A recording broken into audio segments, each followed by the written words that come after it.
So the packet filter firewall, the stateful, and the application proxy, they run at the perimeter of the network. Okay. So whereas the personal firewall is kind of running on along with the host computer. Okay. So the other firewalls are on the network boundary, whereas this runs on the host itself. And also, as I said, those firewalls run on dedicated machines, which means you have a computer on which no other software runs. There's no web server, any other server running on that. Whereas on a personal firewall, you run a lot of your host applications, as well as you run a lot of other things like an antivirus scanner, you run anything that you want to protect your machine, right? So it's kind of like sometimes a personal firewall itself could do all those things. So if you have, for example, AVG, it could do scan viruses for you, they can run to their own firewall, right? Similarly, nowadays you have this Microsoft Security Essentials, so it can run as a firewall, it can do some virus scanning and all those things. So it's like all in one. Okay. Now, do we need a personal firewall? The answer is yes, because a couple of reasons. One is if you're running, say, on a laptop or personal computer, which is not really protected by network firewall, right? So if you're running at home, isn't it? You don't have a network firewall protecting your computer. So your computer is directly connected to the internet. So which means any malicious traffic in the internet could attack your computer if it's not protected by the firewall, or it doesn't come with all those antivirus scans and all this stuff. So in those situations, yes, you definitely need one. And even if you have a network firewall, say in a campus environment like this, okay, it's still better to have a host-based firewall. Why? Because your network firewall cannot filter, it has to be more accommodative of all the user requirements. So for you, you may want to really block certain traffic, okay, but you cannot tell the network firewall to block the traffic because someone else may want that traffic. Okay. So some traffic may come through the network, through the network firewalls and reach your host. But if you don't want that traffic, you have to configure a personal firewall to block the traffic. So in that situation, you really need a personal firewall. So, which means you can more customize it to the user requirements. Of course, if the network firewall blocks some traffic, that traffic doesn't really get inside. So you cannot say, I want some traffic with the network firewall as blocked. You cannot get that. But if something that has come in and you still want to block it, you can do that with your personal firewall. Okay? So that's a couple of advantages of the personal firewall. Now, some examples of using personal firewalls, a lot. So starting with Vista, Microsoft has really made it a kind of a built-in firewall within their operating system. With this, that's why the Service Pack 2 comes up with all these features that help you configure firewall settings. And not only that, later we'll see another module called the intrusion detection system. This firewall can also act like an intrusion detection system in the sense that they can detect some anomalies in the behavior of some applications. Okay? So, for example, if, as I say here, if Microsoft Outlook client suddenly attempts to connect to the remote web server and send an email without the user really prompting it, the firewall can at least raise an alarm that something malicious or anomalous is kind of noticed. You won't really allow this traffic. You know, when you work on the computer, you will get such alarms, right? You want to block this traffic or you want to allow this traffic. So those things are because of your firewall settings. Similarly, in a Unix environment, you'll also have some firewalls that come with the operating system. Okay, so TCP wrappers, IP chains, IP tables are different types of Unix-based firewalls. Typically, in Unix systems, you have some files managed by the admin called the host.allow and host.deny. So these files have a list of hosts based on IP addresses and domain names that you want to allow to connect to this machine, and then you want to be blocked. Similarly, host.ini has list of machines you want to be blocked from connecting outside or also receiving traffic. Okay? You can do that based on IP address or even the port number or the domain. Okay, so domain means what? JSUMS.edu is a domain. Okay? So if you want to allow traffic from any machine in this domain, you can allow it, or if you want to block from any machine in this domain, you can set like that. Okay? Now, project 3 or project 4 will be on firewalls and intrusion detection systems. So that's why we are doing this module, so that you get an idea. So I'll post it probably tonight or sometime tomorrow. So keep checking the course website. We do 2 weeks from now. So project 3 will be something like the firewalls, both Unix as well as Windows based. As well as what is called the intrusion detection system. That's what we are going to see after this. Okay. So it's a combination of intrusion detection system and firewalls.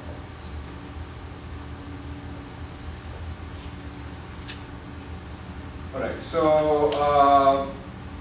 IP chain is again like host.allow host.deny. You have a list of rules, okay, to process traffic. Traffic would be like, there could be 3 types of traffic. Traffic that is coming to a machine, that's called input traffic. So whatever that is incoming, you process it through the list of rules specified as this.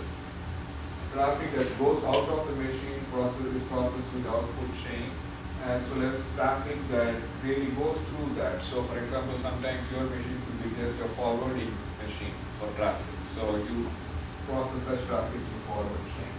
Same thing you do with tables. Only difference is here in IP chain you have those 3 rules: the input chain, output chain, and the forwarding chain.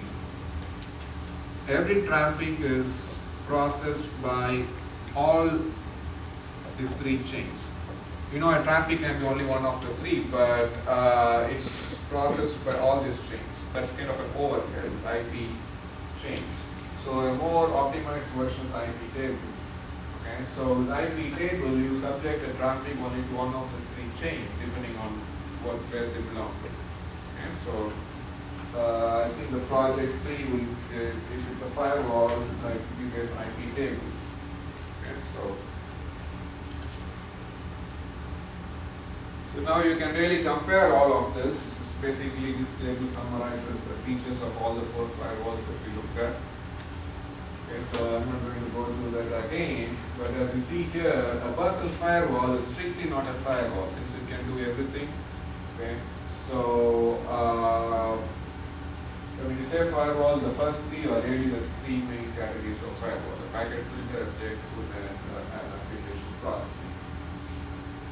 Now, I leave it to you to go through it because it's basically a summary or overview of all these things. I will come back to this after going through. Oh, I missed it. Alright, so again, like what a firewall can and cannot do. So this leads us to the module on intrusion detection systems, because they cannot really protect everything for you. Okay? So something bad happens to your network, you cannot always blame it on a firewall. Several reasons. One reason is, as I said, the firewall rule is built up from experience. So you never know to start with who are all the bad guys out there and who are all the good guys out there. So you have to kind of build that set of rules. Okay?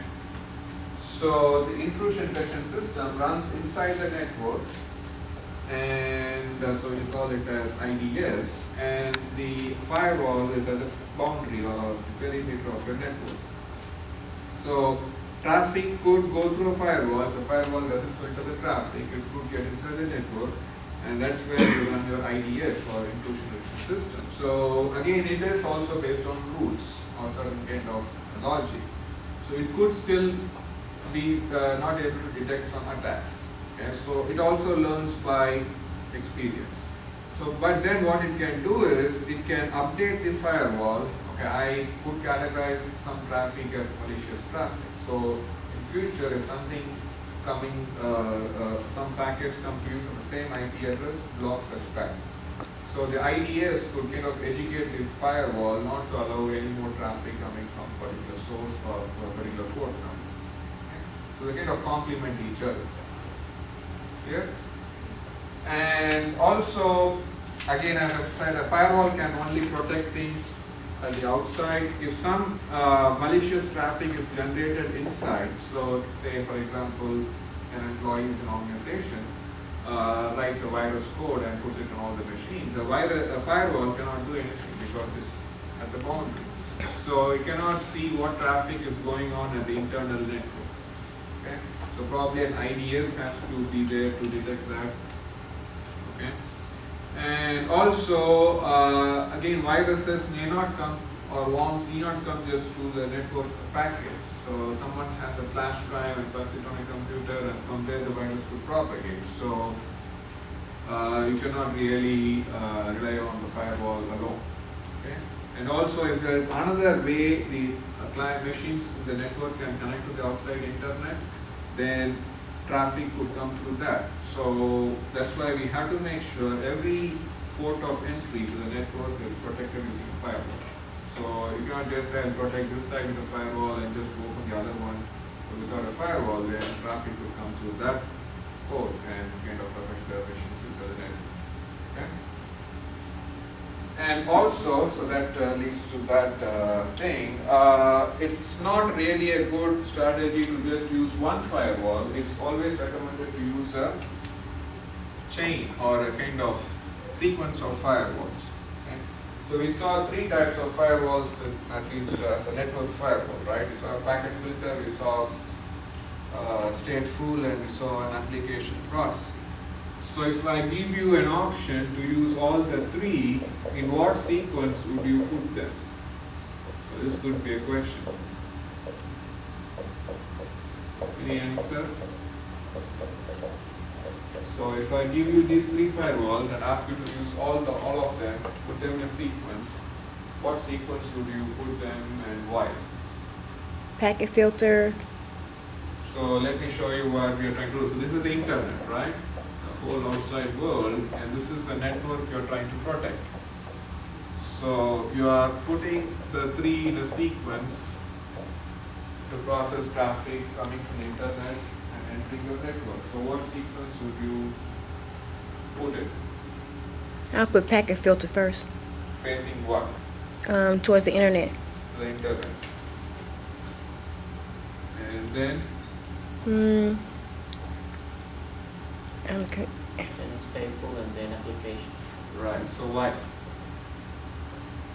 Packet filter would filter the packets coming in out off the system.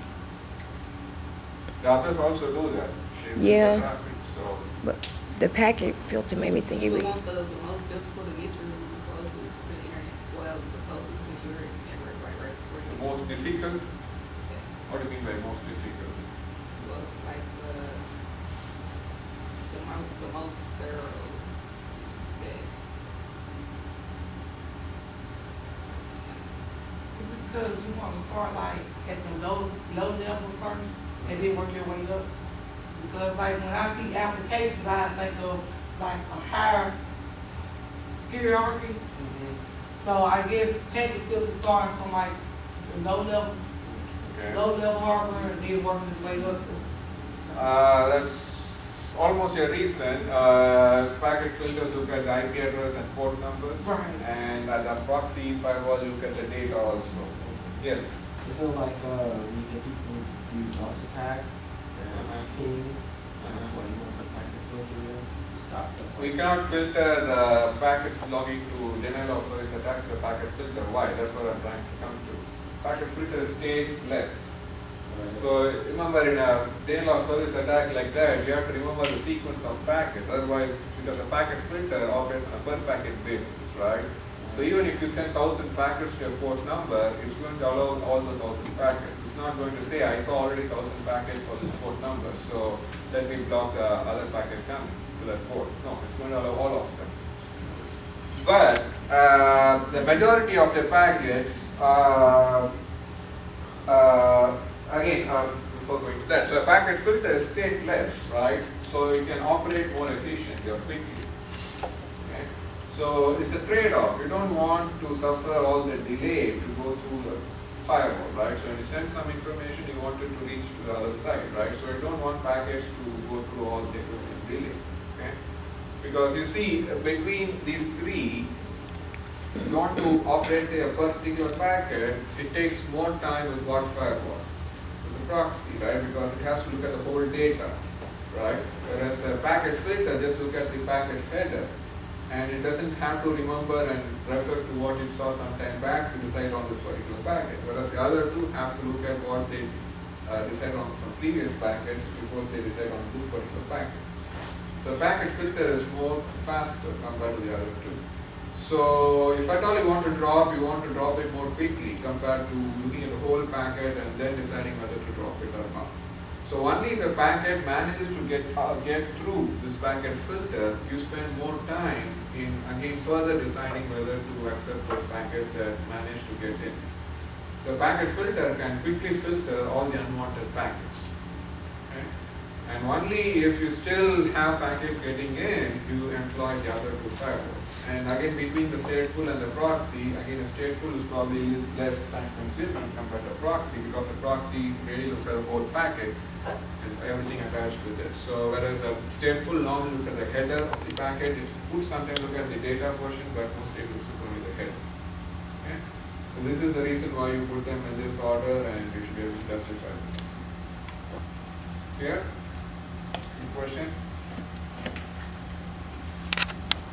So we have a quiz coming up 1 week from now, right? So that will be on firewalls, intrusion detection systems, Dr. Meg, these two modules. if I was Very just small real, set of modules. Yes. That's if I right. was just really sloppy, could I use it the opposite way around? As I said, if you use the opposite, every packet will go through the proxy firewall. That means we'll have a lot of delay. It's good. It's not good, but it's more delay. You get almost the same same kind of output. You still filter all the packets that you don't want to get, but you'll have more delay. Okay? You said the quiz on what Firewalls and intrusion detection systems, which are module 8 and 9. This is module 8, firewalls, and if you look at the course website, I just uploaded the last module of this course. Even though it's the last, we are going to cover it, because your project 3 and your project 4 could be on these two.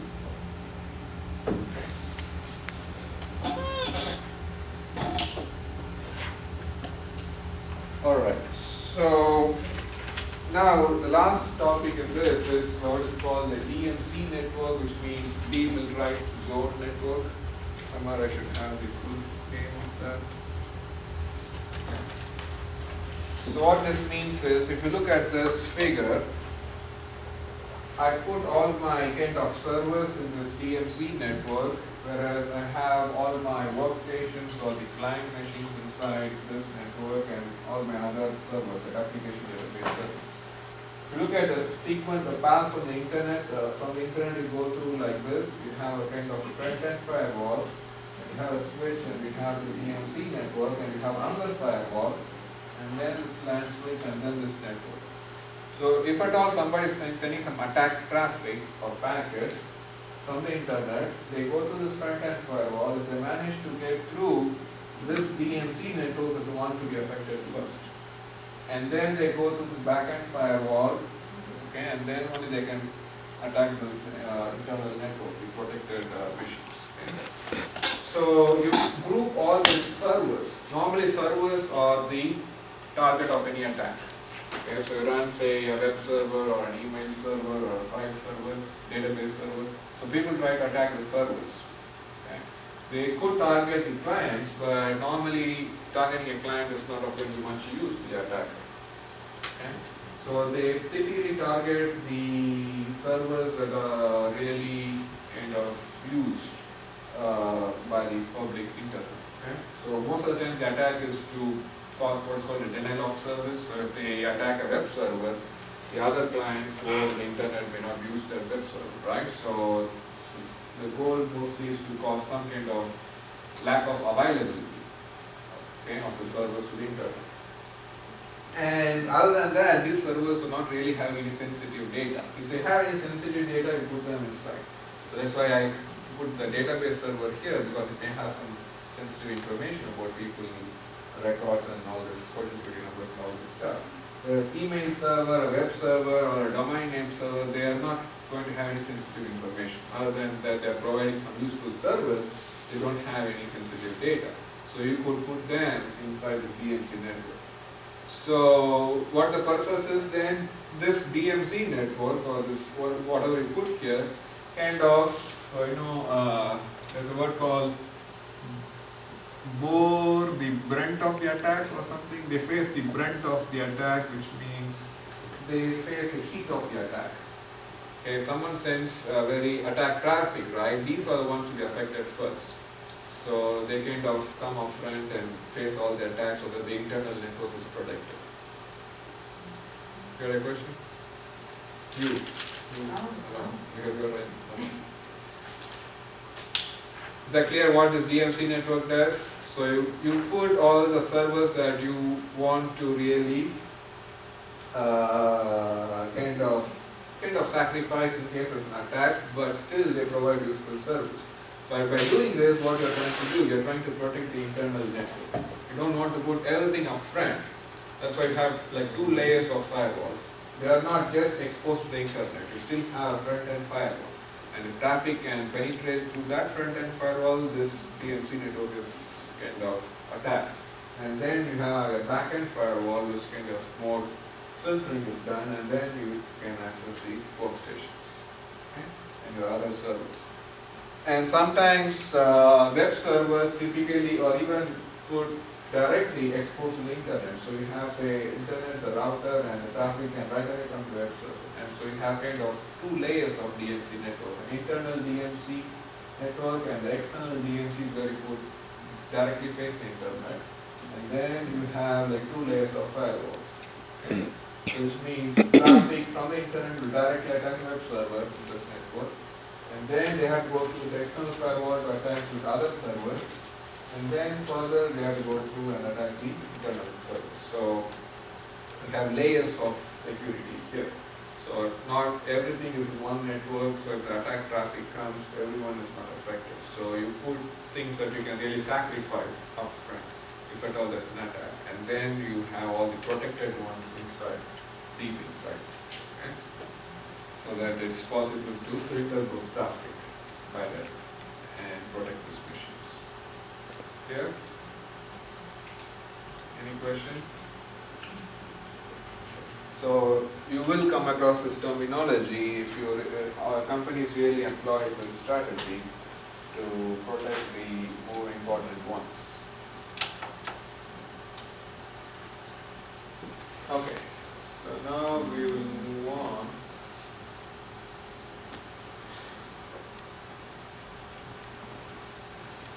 So this is a very small module again.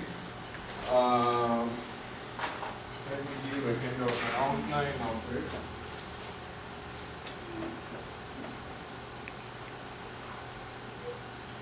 So the quiz is on 10th, right?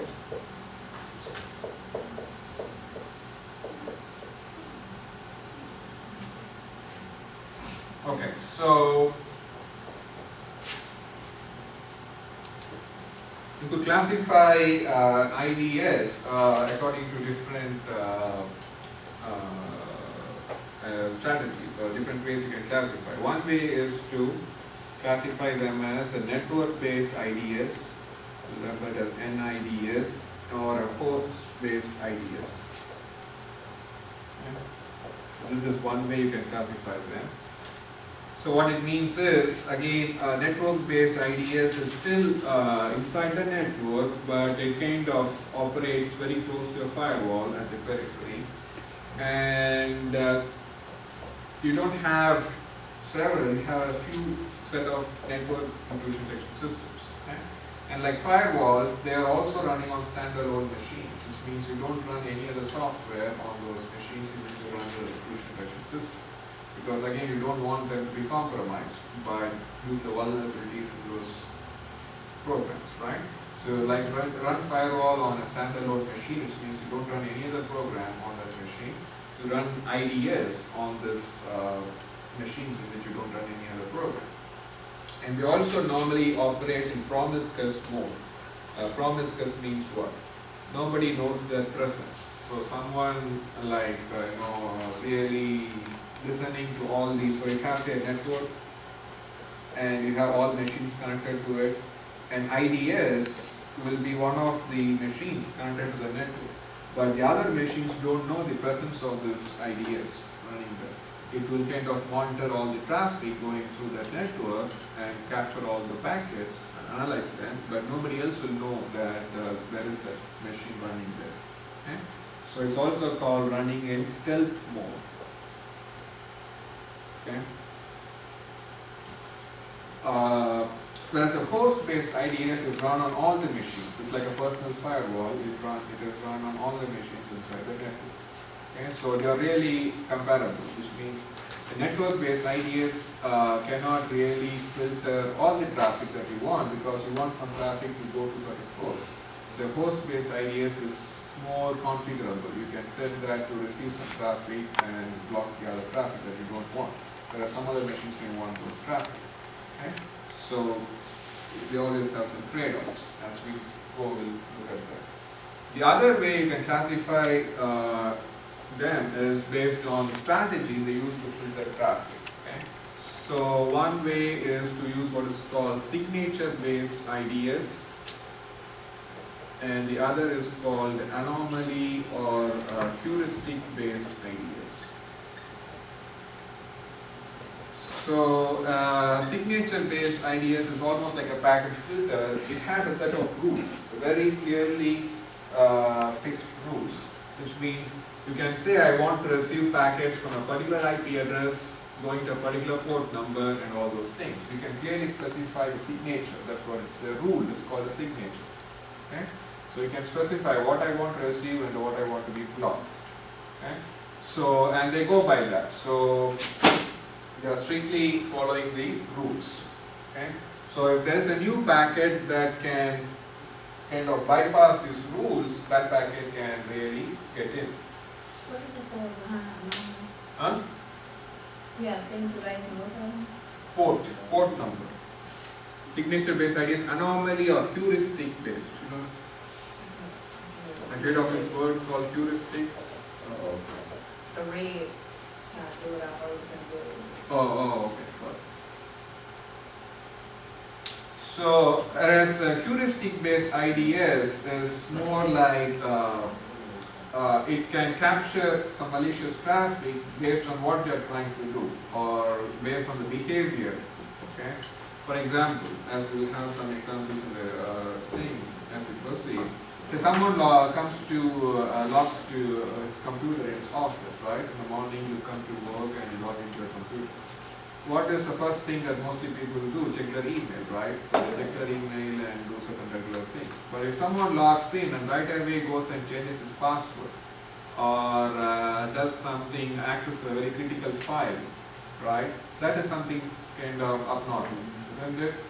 Not everyone tries to log in and change their password all the time, right? So that's a kind of behavior-based model that captures. So if a user tries to do that, an IDS will raise an alarm.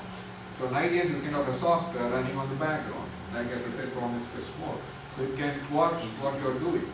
Okay, so if a user logs in and changes his password, okay, right after login, then an IDS can raise an alarm where all these intrusion detection systems are connected to an administrator who can really watch or monitor what they are doing. So it's like you have all these cameras and people are observing what you are doing. So they have an administrator who is really looking at or collecting data from this IDS. Okay? So as you see, they can log the information. So all these log files, especially with the host-based IDS, they can kind of log all the information that they collected. Okay, and administrator can look at those log files. So even if there's an attack, if people investigate from a forensics point of view, they can look at all those files and find out when the attack happened, what kind of packets were received, and things like that. Yeah. And another way we can also classify them is based on what is called. So again, for each of these two, we can call them as an active IDS or a passive IDS. Which means a passive IDS doesn't react to the attack traffic. What it can do is it can monitor things and it can tell you that something abnormal is going on. So it can just raise an alarm. Whereas an active IDS can react to the attack. Okay?